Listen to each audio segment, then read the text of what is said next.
Now, let's get on to the list. At number one, the prettiest house in the neighborhood. You walk in and it's just pure perfection. The best house on the block. Custom finish, maybe a pool, open concept, a total unicorn. But don't do it. You're going to be paying a premium that your neighbors didn't. And when it's time to sell, your neighbors' outdated, slightly tragic homes are the comp that will drag down the value of your home. Look, your house is like champagne and your neighbor house is like box of wines. So you get clout on Instagram, but not much in equity for your home. And if you sell in just a few short years, you could actually lose money. Don't be the show pony in a barn full of donkeys. Buy the worst house in the neighborhood, actually. That is the best value for you because you are buying it at a much lower price, remodel it to your taste the way you like it, and you can build instant equity.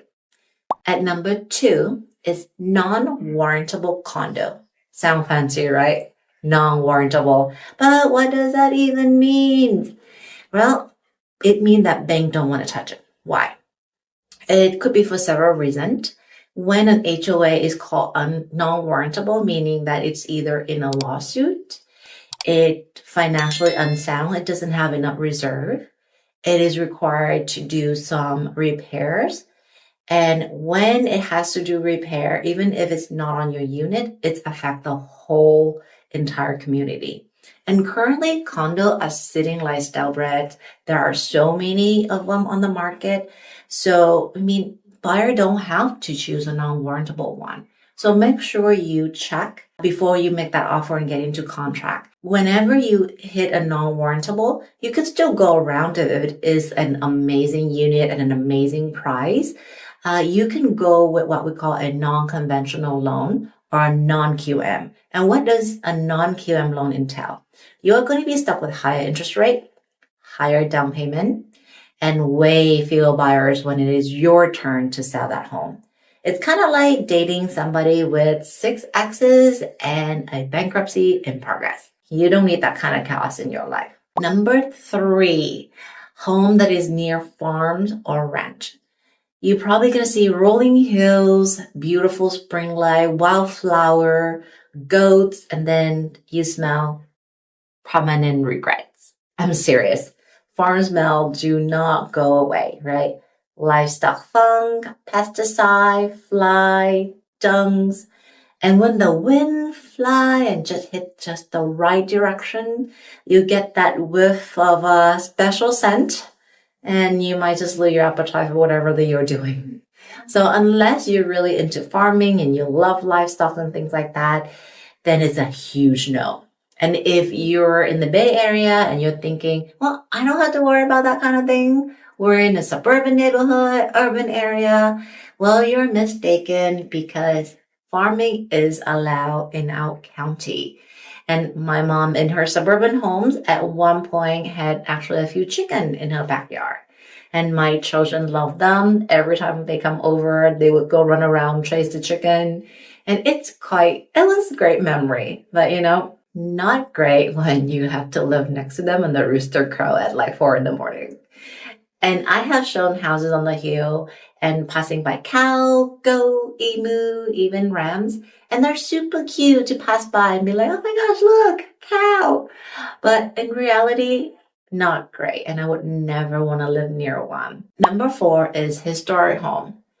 They're beautiful, they're charming, and full of characters. Also full of rules, delays, and bills. If you want to replace that window, nope can do. If you want to add a second bathroom, how dare you desecrate history, right? Paint the house another color other than beige, and that is just unthinkable. Really, anything you do to a historic home, you have to keep the look exactly the same because these homes are protected by local preservation board, which means they are gorgeous but legally handcuffed. You're not just buying a house. You are adopting a very expensive, very old diva that won't let you change anything. So think twice, if not 3 times, before you commit to one of those. At number 5 is BMR. BMRs are below market rate homes. And this one's a little tricky. When you see the price, you're thinking, this is amazing. What a deal. Let's go see it. But BMR or below market rate homes are meant to help people to get into an affordable housing. And as amazing as the idea is in theory, but in reality, there's a lot of restriction. You don't control your resale price. You don't get the full appreciation rate. You cannot rent it out one day when you move away. There are just too much restriction on the timeline, on whether it's a primary or a rental. And there's such a cap on your equity. It's like living in a house with a leash around it. And if, let's say, you in a specific phase of your life and you just want to get, and you're in a neighborhood that are just absolutely amazing and you want to have that kind of lifestyle, but not at the price, sure, get into it. But it's definitely not a way to build well. And if you can afford it, I would say stay away from BMR. And last and not least is getting to the wrong type of home. This one is really big, and that's why I save it for last, because the type of home matters so much. If you're buying for long term and you're buying for wealth building and for a lifestyle, single family home is king. You own the land, you own the structure, you control your future. But of course, it does come at a premium price regardless of where in the US that you're buying it. So if you feel like, you know what, I'm on a budget and I want to get a little bit more, townhouse is a next option. You only have 2 share walls usually, unless you get a corner, then maybe just one. And sometimes you'll get a yard. With the townhomes and HOA, there are restrictions as well. But the last, and I would say the last resort, like don't do this unless it's last resort and this is the only thing you can afford, which is condo. And again, right, as I mentioned earlier, condo now, many of them are non-warrantable. So you have to be really careful because it comes with so much restrictions, whether, your blind colors can be a certain way, their doors, like what your noise level, how many pets you can have. It's just too much. And look, buying a house is emotional, but if you let that emotion drive your decision, then that's how you will get stuck. Or actually, a lot of buyers will get stuck.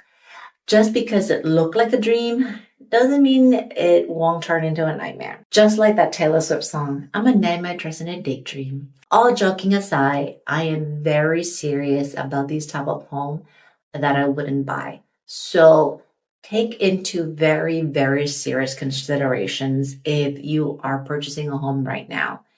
And if I just save you from some 6-figure mistake, hit the like button. Subscribe for no BS real estate true bomb.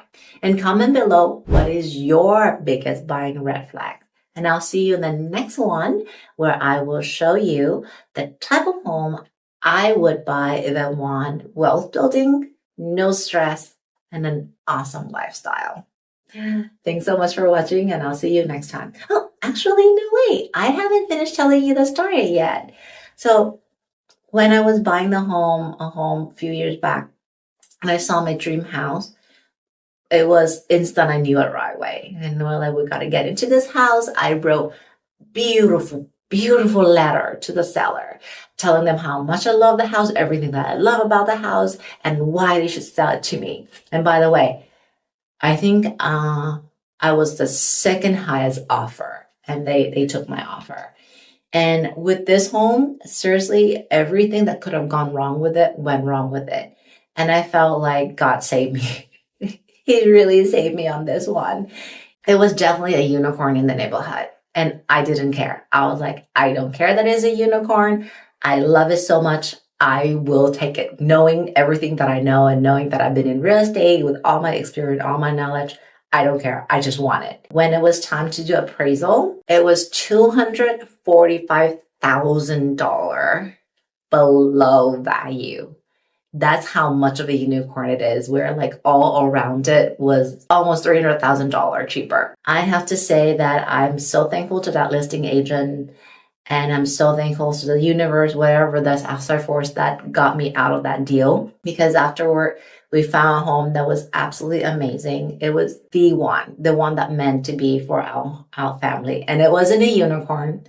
It was definitely, I would say, a 7 in that neighborhood. And then we spent some time and we did some more remodeling into the home, make it our own. And it's an absolute dream home for me. That's my little story. Yes, don't buy the unicorn in the neighborhood.